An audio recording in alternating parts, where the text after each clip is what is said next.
안녕하세요. 저는 30대 후반이고 광고회사에서 일을 하고 있는 여성입니다. 서울에 살고 있어요. 제가 원래 막장 드라마를 젊었을 때부터 그렇게 좋아했었는데 그래서 그런 건지 제 인생이 막장이 될 줄을 몰랐습니다. 막장 드라마 속 여주인공이 된 제 사연을 한번 들어보시겠어요? 제가 다니고 있는 광고회사는 늘 꿈에 그리던 회사로 어렵게 수차례 도전 끝에 들어왔습니다. 그러다 보니 뼈를 묻겠다는 각오 하나로 입사 후 최선을 다했어요. 어딜 가도 이런 조건의 회사를 다닐 수 없다는 확신이 있었습니다. 그리고 같은 업종의 회사들에 비해서 대우가 굉장히 좋았거든요. 그런 저희 회사에 대한 만족도가 아주 높았죠. 전 제 일을 아주 자랑스러워했고 사랑했어요. 매사에 열정적이었고 열심히 했습니다. 그래서 그런지 상사들 눈에도 좋게 보이기 십상이었죠. 남편은 저희 회사 거래처 업체 직원이었습니다. 친분이 있고 자주 함께하는 업체 직원이라 거의 같은 회사라고 해도 무방할 정도였죠. 그러다 보니 함께하는 시간이 많았고 자주 보는 시간들도 많아졌습니다.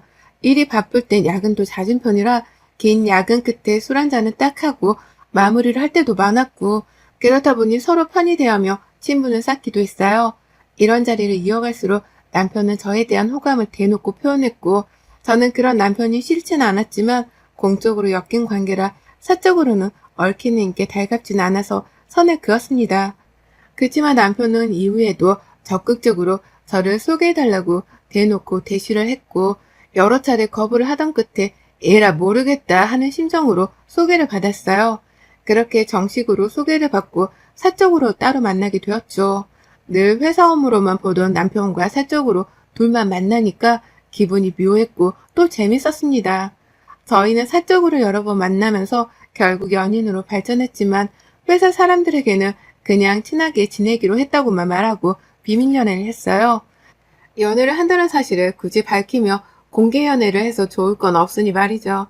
가끔은 회사 직원들이 너무 친해진 거 아니냐며 의심을 할 때도 있었지만 일 때문에 서로 날카롭게 투닥거리는 모습을 볼 때면 절대 사귀는 건 아닌 것 같다면서 오해한 거 맞는 것 같다고 말을 하기도 했습니다. 그렇게 무려 5년을 연애했어요. 5년이란 꽤 긴 시간 동안 저도 남편도 승진을 한 번씩 하며 이전보다 더 성장하고 자리를 잡게 되었습니다.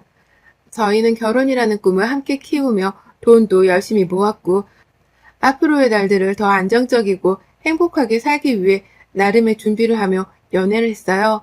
어차피 일 때문에 매일같이 야근을 할 때가 많아서 데이트를 하며 돈 쓸 날이 별로 없어서 저절로 돈이 모이기도 했죠. 어느 정도 준비가 되었을 때 회사 사람들에게 사실은 연애 중이었다는 사실과 결혼을 할 거라는 사실을 밝혔고 모두 깜짝 놀라며 축하를 거하게 해줬습니다. 그렇게 많은 이들의 축하를 받으며 결혼까지 무사히 했어요.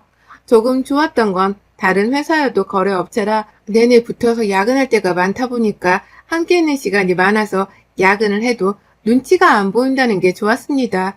왜 그런 거 있잖아요. 연애든 결혼이든 제가 한 달 내내 풀 야근을 하며 상대에게 괜시리 미안해지는 그런 기분이 들 때가 있죠. 그치만 제가 풀 야근을 하면 반대로 남편 역시 풀 야근인 거고 늘 곁에 함께 있으니 저희는 상관없었습니다. 그리고 결혼 후에는 당당히 서로를 챙길 수도 있으니까 좋았어요. 저희 회사에서 남편의 평판이 굉장히 좋았습니다. 사실 제가 이 사람과 연애를 결심한 가장 큰 이유 중 하나이기도 하죠. 저희 회사 대표님이 굉장히 깐깐하고 예민하신 분이신데 남편과 대화를 나누면서 사람이 인성이 좋고 센스 있고 일머리가 있다며 똑소리 나는 저런 사람을 보낸 거 보면 저 회사가 어떤 회사인지 알 수 있는 거라며 남편을 보고 회사를 택한 케이스였거든요. 그리고 그에 실망시키지 않기 위해 남편은 내내 최선을 다했고 그 결과 몇 년째 계약 연장을 하며 이어오는 관계가 된 겁니다. 제 남편인데 저희 회사에서 평판이 좋고 좋은 말들이 돌며 듣는 제 입장에서는 기분이 얼마나 좋겠어요. 선남선녀가 결혼했다며 똑소리 나는 부부다. 일 잘하는 부부다. 라는 말들을 해주셨는데 이런 말들을 들을 때마다 기분이 너무 좋았습니다. 그래서 저희 부부 이미지에 해를 끼치지 않도록 더욱 노력하려고 하는 부분들도 있었어요. 그러던 중 몇 년째 남편이 담당자로 왔었는데 생판 모르는 직원이 온 겁니다. 순간 당황해서 남편에게 전화를 걸었는데 받지 않았죠. 저는 당황스러운 마음에 그 직원에게 물었습니다. 안녕하세요. 김 팀장님은 어디 계세요? 아, 이제 제가 올 거예요. 네? 저희 그런 얘기 전달 못 받았는데 갑자기 왜요? 아마 조금 이따 설명해 주실 거예요. 뭔가 이유가 있나 보다 싶으면서도 대체 무슨 이유이길래 하루아침에 처음 보는 직원을 보냈을까 싶었습니다. 왜냐면 꽤나 중요한 작업을 하는 역할이기에 신입 직원을 보낼 리가 없거든요. 남편이 그 회사 직급이 팀장이었는데 팀장급과 주임 이렇게 두 직원이 함께 와서 회의하고 정해진 시간 내에 함께 일을 하곤 했었습니다. 그리고 이렇게 바뀌는 부분이 있었으면 분명 남편이 제게 말을 해줬을 텐데 이상하다 싶었죠. 그런데 어차피 곧 오실 주인님이 남편과도 친하지만 저랑도 오래 보셔서 엄청 친밀한 사이라 물어봐야겠다 싶어서 기다렸습니다. 근데 이날 주인님도 오지 않으셨고 우선은 오신 직원분과 함께 일을 시작했고 마무리까지 했어요. 일을 마무리할 때쯤 남편에게 전화가 왔고 전 다 끝낸 후 전화를 받아 자취주점을 물었습니다. 여보, 지금 어디야? 나 지금 집이지. 어? 아니, 이게 무슨 일이야? 주인님도 안 오시고 당신 대신에 신입 직원이 오고 상황 설명도 아무도 안 해주고 이거 너무 매너 없는 거 아닌가? 신입 직원은 아무것도 이해를 못해서 하나부터 열까지 우리가 다 알려주고 이해시키고 그렇게 일했어, 오늘. 그게 내가 하는 일이 너무 많아져서 이제는 내가 그런 일까지 하나하나 챙길 수 없지 않겠냐고 하시더라고. 그래서 다른 직원이 해결하는 걸로 하자고 하셔서 그렇게 하기로 했는데 제대로 설명을 안 해줬나 보네. 미안. 너무 황당했습니다. 사실 이건 부부라서 이 정도로 얘기하는 거지 업체와 업체 간의 대화였다면 충분히 화가 날 상황이고 매너가 없는 행동이잖아요. 우선은 화가 나더라도 다음날 날이 밝고 회사에서 회사 전화를 통해서 연락을 해 존대를 하며 말해야겠다 싶어서 별말 없이 끊고 집으로 갔습니다. 집에 가보니 남편은 이미 퇴근한 지가 꽤 오래된 듯한 모습으로 컴퓨터 앞에 앉아서 팬티바람으로 게임을 하고 있었어요. 남편이 가끔 게임을 취미로 즐기거든요. 중독 수준은 아니라서 별로 터치하고 있지는 않았습니다. 그저 야근도 없이 칼퇴를 해서 게임을 하고 있는 모습이 신기했을 뿐이었죠. 그런데 이상한 일이 생겼습니다. 남편은 이미지에 굉장히 신경을 많이 쓰는 사람이었어요. 아침밥은 먹지 않아도 머리부터 발끝까지 세팅을 쫙 하는 사람이었죠. 저 역시 머리도 하고 화장도 하고 옷도 신경 쓰는데 남편 역시도 머리 손질하는 시간이 꽤 길어서 저희는 화장대를 쓰는 시간이 겹치며 싸우기에 남편이 일어나서 씻고 머리를 하는 동안 제가 씻고 나와서 머리하고 화장하고 이런 순서로 준비를 했습니다. 심지어 다림질도 빳빳하게서 구김 하나 없고 먼지 하나 용납하지 않을 정도로 출근룩에는 신경을 많이 쓰는 편이에요. 일상룩은 먼지가 있든 구겨져 있든 신경도 안 쓰는 편이고요. 그랬던 사람인데 저 사건이 있던 다음 날은 제가 일어났는데 아직 일어나지도 않고 머리도 하고 있지 않아 늦잠을 잔 줄 알고 놀란 마음에 빨리 일어나라고 흔들어 깨웠습니다. 그러자 남편은 안 씻고 양치랑 세수 안 할 거니까 먼저 씻으라고 했고 저는 있을 수 없는 일이기에 깜짝 놀라서 제 두기를 의심했어요.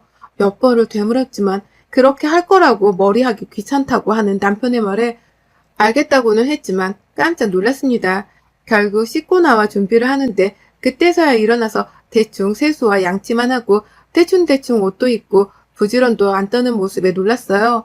누구보다 빨리 출근해서 아침에 이것저것 준비를 하는 게 좋다던 남편이었지만 준비를 다 하고 다시 소파에 누워서 핸드폰 게임을 하는 모습에 놀랐습니다. 그래서 결국 한마디 했어요. 당신 오늘 왜 그래? 무슨 일 있는 거야? 평소랑 너무 다른데? 내가 뭐가 달라? 아니 그렇잖아. 부지런도 안 떨고 왜 오늘 출근하기가 너무 싫어? 아니야 그런 거 그냥 나도 이제 짬도 차고 했는데 대충대충 좀 하고 살려고. 그렇게 힘들게 부지런 떨고 가꾼다고 알아주는 것도 아닌데 뭐 안 그래? 아무튼 얼른 가 먼저. 난 조금 더 있다가도 안 늦어. 심지어 남편은 지각할 수도 있는 시간에 걸쳤는데도 먼저 나가라며 누워있었고 결국 저는 출근을 해야 하기에 먼저 나왔습니다. 출근을 하면서도 하루아침에 달라진 남편의 모습이 신기하고 이상했어요. 그러면서 한편으로는 너무 지쳐서 그런가 싶어서 바쁜 시즌 좀 보내고 나면 데리고 근교로 바람이라도 쐬러 다녀와야겠다 싶었습니다. 늘 남편을 회사에서 볼 수 있어서 좋았는데 이제는 남편을 볼 수 없으니 약간 아쉬운 마음이 들기도 했어요. 아쉬운 마음을 뒤로하고 서둘러 일을 처리하고 한시라도 빨리 퇴근하고 집에 가려고 더 열정적으로 빨리 일을 했습니다. 남편과 함께 야근할 때는 천천히 여유롭게 했다면 남편이 없는 상황에서는 어떻게든 빨리 서둘러서 한시라도 빨리 집에 가려고 애를 쓰는 제 모습이 보였어요. 그런데 이후에도 이상한 점이 한두 개가 아니었습니다.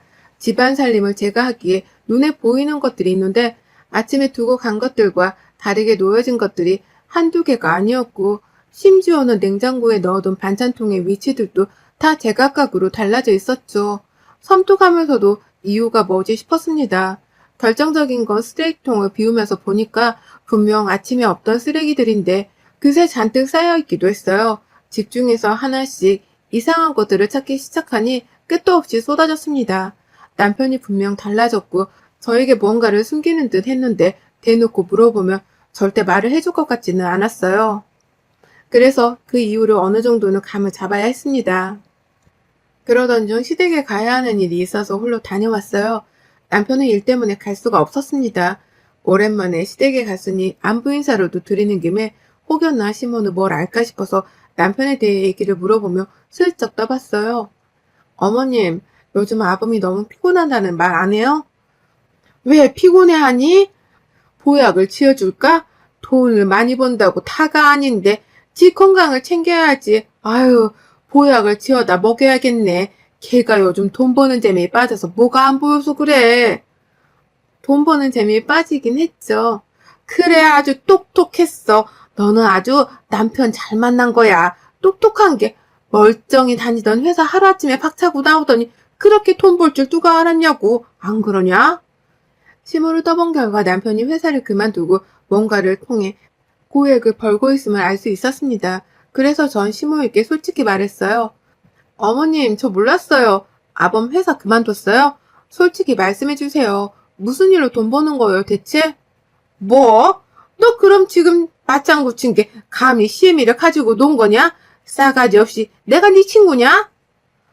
방법이 없잖아요, 어머님. 어차피 알게 될 거 그냥 말씀 좀 해주세요. 무슨 일 하는지 말해주는 게 어려운 것도 아닌데 왜 그렇게 숨기세요? 시끄러. 이딴 식으로 시애미 농락시키고 놀 거면 찾아오지 마. 시모는 극대노를 했고 저를 거의 쫓아냈습니다. 결국 시모에게는 제대로 된 얘기를 듣지도 못했고 답답한 마음에 남편에게 가기 전에 마지막이다 생각하고 함께 일했던 남편네 회사 주임을 불러 얘기를 해봤어요. 그 주임은 굉장히 난처해했고 제가 퇴사 사실을 모른다는 것에 너무 황당해했습니다.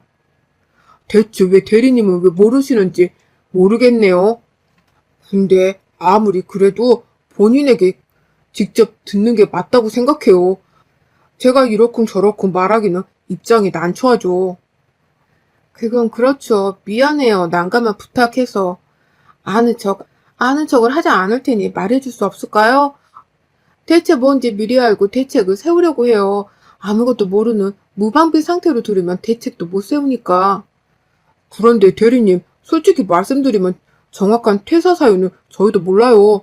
솔직히 김 팀장님 하루아침에 퇴사하신다고 통보하듯 말씀하신 거라 다들 뻥 찌고 놀랬어요. 아시다시피 최연소 승진에 대우도 좋으셨고 연봉도 높으셨잖아요. 그런 분이 하루아침에 그만두신다고 하셔서 저희 사이에서는 100%더 좋은 곳에서 스카우트 제의가 들어왔다고 그렇게 생각을 했거든요. 주임과 얘기를 해보니 이쪽도 정확한 이유를 모르는 듯 했고 정말 고맙다는 인사를 끝으로 집으로 돌아왔습니다. 머리가 복잡했어요. 퇴사를 한 지가 무려 3달이 훌쩍 넘었다고 하는데 제가 이상하다고 느낀 건 고작 한 달쯤이거든요. 대체 이 사람이 3달이 넘는 시간 동안 대체 왜 저를 속이며 무슨 일을 하며 어떻게 살고 있었던 건지 궁금했습니다. 무엇보다 부부에게 신뢰는 굉장히 중요하다고 생각하고 무슨 상황이든 거짓말을 하는 걸 참 싫어하는데 저에게 신뢰를 깨면서까지 거짓말을 해야 했던 그 이유를 꼭 알아야 했죠. 전 집에 가자마자 컴퓨터 방에 있는 남편에게 들어가 얘기 좀 하자고 했고 남편과 거실로 나와 얘기를 했습니다. 팩트만 짧고 굵게 얘기해줘. 핑계 변명은 사절이야. 회사 그만뒀다는데 다니는 저 연기한 이유랑 지금 무슨 일을 하면서 무슨 돈을 벌고 있는 건지 말해봐. 아, 그것 때문에 지금 화난 거야? 내가 당신 속인 것 같아서? 여보, 속인 게 아니라 당신 지금 바쁜 시즌이라 신경 쓰지 말라고 말 안 한 거야. 나 똑똑한 거 알지? 내가 다 알아서 성공하고 돈 벌어 먹고 사니까 걱정 마. 회사에 묶여있는 시간에 돈을 얼마를 벌 수 있는지 알아? 팩트만 짧고 굵게 얘기하라고 했잖아. 내가 하는 일이 너무 많아서 다 나열하기엔 입이 아파. 그리고 당신은 이해도 못해. 그냥 똑똑한 내가 알아서 큰 돈을 잘 벌고 있구나. 이렇게 생각해. 딱 이 정도면 우리 내년 한강뷰로 이사 가는 건 시간 문제다. 그 집은 특별히 그냥 내가 사주지. 당신 너 혹시 뭐 코인 주식 이런 거 아니?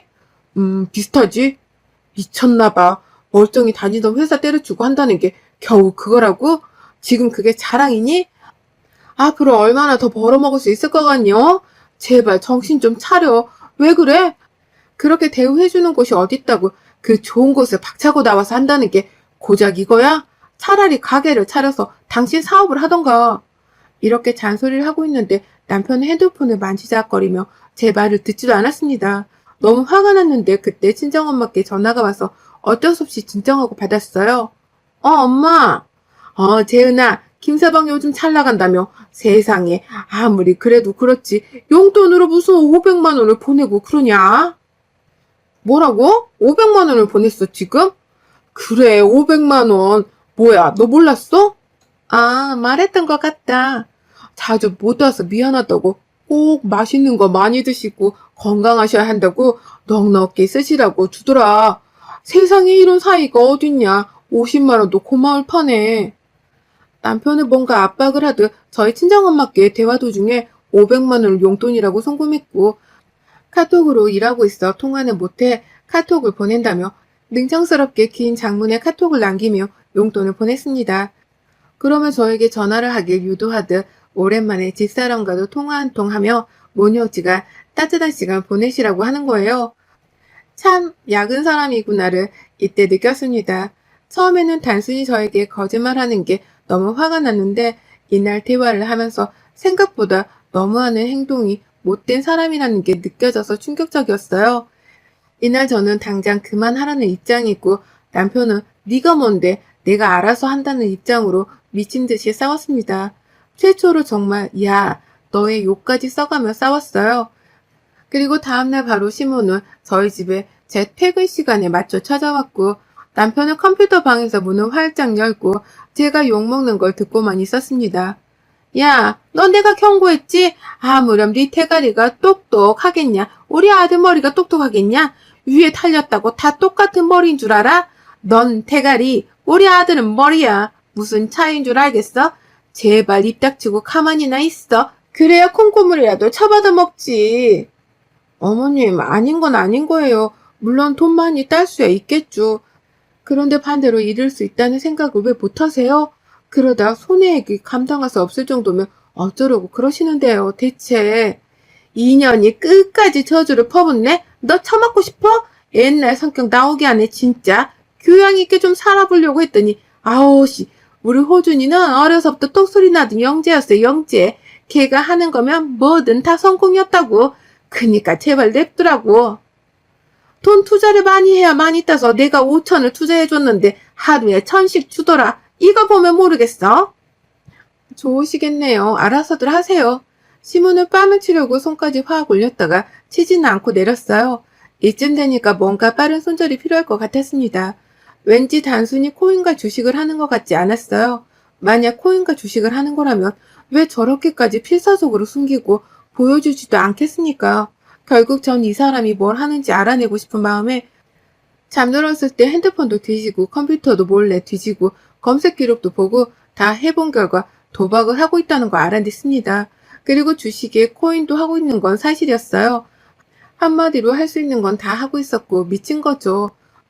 도박은 손을 잘라도 하는 게 도박이라고 했기에 절대 희망이란 건 없다고 판단을 했고 무엇보다 애미인 시모가 저렇게 나서서 부채질을 해주는 상황이라 제가 하루빨리 이 상황에서 나오는 게 답이라고 생각해서 이혼을 요구했습니다. 너무 갑작스럽게 이혼을 요구했고 시모에게 쌍욕을 먹었고 남편 역시 고맙다고 하더군요. 부부라는 이유로 본인이 딴 돈 엄마 너한테 갈까 빡쳤는데 알아서 떠나줘서 너무 고맙다고 했습니다. 그렇게 이혼은 전 저만의 삶을 되찾고 평범하게 살고 있었어요. 이혼하고 1년 조금 안 된 시점에 장문의 카톡이 왔고 남편 이름과 내용은 남편이 현재 도박에 미쳐서 지인들에게 돈을 빌리고 잠수 타고 있다고 절대 돈 빌려주지 말라는 카톡이었습니다. 이게 회사 동료들에게까지 퍼진 거죠. 심지어 빚이 쌓이다 못해 불법적인 일을 하다 연루가 되어 해외로 나가 숨어 산다는 얘기까지 돌고 있고 수배 중이라는 얘기도 돌고 있는데 자세히 알아보지는 않았어요. 저랑 이제 관련이 없는 사람이니 알아볼 필요도 없잖아요. 무슨 인생을 살든 제 알 바 아니고 다 필요 없이 진짜 고민 없이 바로 이혼하길 참 잘했다 싶습니다. 제가 만약 저때 조금만 더 상황을 지켜보기라도 했으면 큰일 날 뻔했던 게 이혼 준비 중에 돈을 확 잃어서 난리도 아니었거든요. 집 다 부수고 시모이기까지 울며 전화 오고 막 그랬는데 만약 그때 제가 함께 살던 중이면 제가 맞았을지 돈을 강제로 뜯겼을지 어떻게 알겠습니까? 딱 한 번이라도 엇나가다 제 말을 듣고 정신을 차렸다면 정상적으로 살 수 있었을 텐데 안타까울 따름이랍니다. 여러분의 생각은 댓글로 남겨주세요. 오늘 또 시청해주셔서 정말 감사합니다.